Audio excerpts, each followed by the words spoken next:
So for a while now, there's been this whole health at every size movement, which is incorrect, but whatever. People feel the way that they feel. And I'm not going to talk about the movement itself and break it down. I don't care enough. And there are plenty of other people who have done that. But my thing is, so many people are advocating for health at every size, but only if, it suits their narrative at the time. So, what I mean by this is I've recently started posting, relatively recently, started posting shorts of the videos that I've done onto Instagram.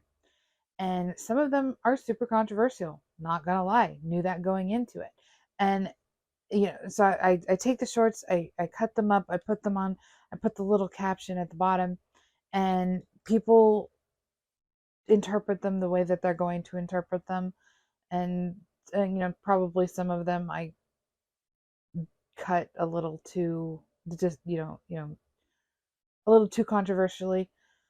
But it's amazing to me how many people have countered my arguments and my questions, my statements, by calling me fat, saying things like, you ought to think about going to the gym more before you start talking about this thing that is entirely unrelated to physical fitness in any way, shape, or form. One that was relatively recently. What was the clip? What was that clip that I did for that one? It was, abortion is healthcare. I was talking about how I don't want to pay for people's abortions through my taxes. And he was saying that, well, if somebody breaks their leg, or should we not pay for that? If, and he just kept coming back at me and back at me and back at me. And finally he's like, when you have that heart attack you're going to have because you're so fat, then, I'll call an ambulance for you, even though, and I'm like, of course, it's like, for one, of course you're going to call an ambulance. You're not going to pay for the ambulance. What do you care? I just,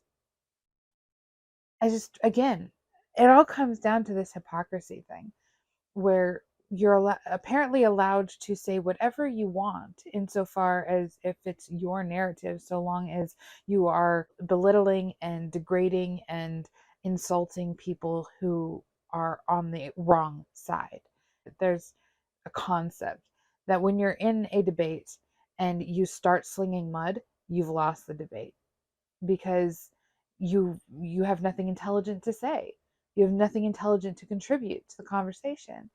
And so you just fall back on basically your mama comments. It's like, yeah, well, your mom, because I don't have any rebuttal for that, whatever that may be. This is something that I talked to my kids about when I was teaching community college. Is we would have, and they weren't real debates. I wasn't It wasn't a speech class. It was composition 1. And so I would help them to work through their argument essays by splitting the class in half and having these debates that were designed in essay format. So they would have, their introduction, then they would have their arguments, they would have the counter arguments, they would have the rebuttal, and they would have the conclusion. And I told them that, because I would tally points on the board based off of how I would score their quote essay, if that's what they were doing. Um, and I told them, if you are responding to counter arguments and your response is to insult or belittle, you've lost. And I if that's the way that this devolves in the classroom, then I'm going to end the debate right there, and the other team's going to win by default. And they stuck to that, because these were every point that they got was for uh, their debate essay was extra credit. So I mean, if I'd thrown swords in there, it'd been a modern day gladiator pit. I'm just saying. But it we've kind of gone away from that societally. This idea that if you have to insult somebody, that you aren't have nothing to contribute to the conversation intelligently as a rebuttal.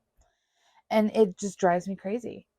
there are people who have genuine issues with their weight, with their appearance, with their um the way that they dress, the way that they talk, the way that they, you know, whatever, there are reasons why people are the way that they are.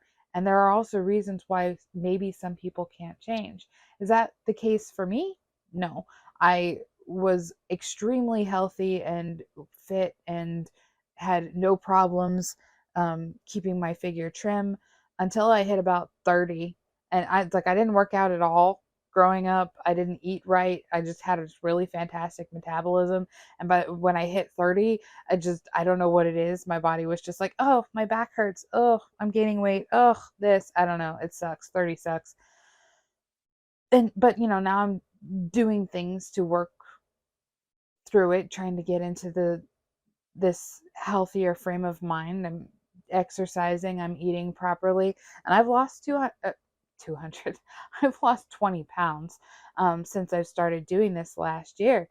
And it doesn't bother me when people call me fat, because I don't, it's not untrue. According to the BMI, I am obese, and that's just a fact. And you can use it to try and tear me down and attack me. It's not going to change anything. That is a fact. It might make me feel a little self-conscious about myself for a little while, but I kind of feel self-conscious anyway because I don't really like the way that I look, and I'm working on it. But that, there are people who can't. It's not our place to judge other people for where they are in their lives and the decisions that they've made.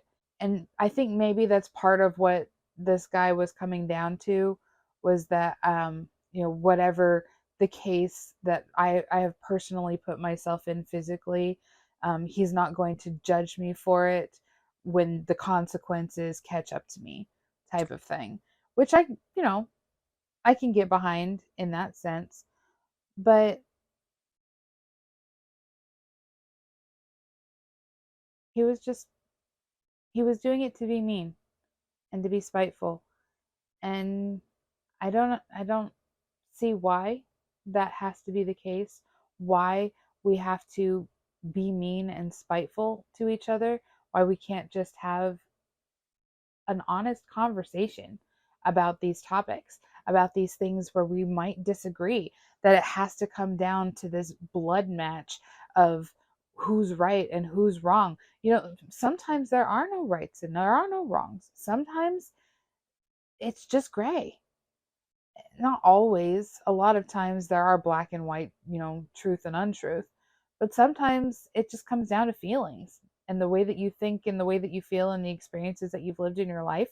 And I, why do we have to disrespect that? Why can't we just agree to disagree? When did that stop being a thing? But, you know, I guess what this comes down to is, yeah, there's a part of me that's a little salty that there are people who feel so threatened by the things that I personally have, as my opinions, that they have to attack me in ways that I'm vulnerable because they don't want to try and, I don't know, have an actual conversation. That we have lost the ability to be reasonable. That's really sad to me. And I hope that what little I've been able to do as a teacher with my students and helping them to understand the way that debate works through argument, that there are at least some people in this world who remember that it's okay to have conflicting opinions, and it's okay to talk about those conflicting opinions in constructive and reasonable ways.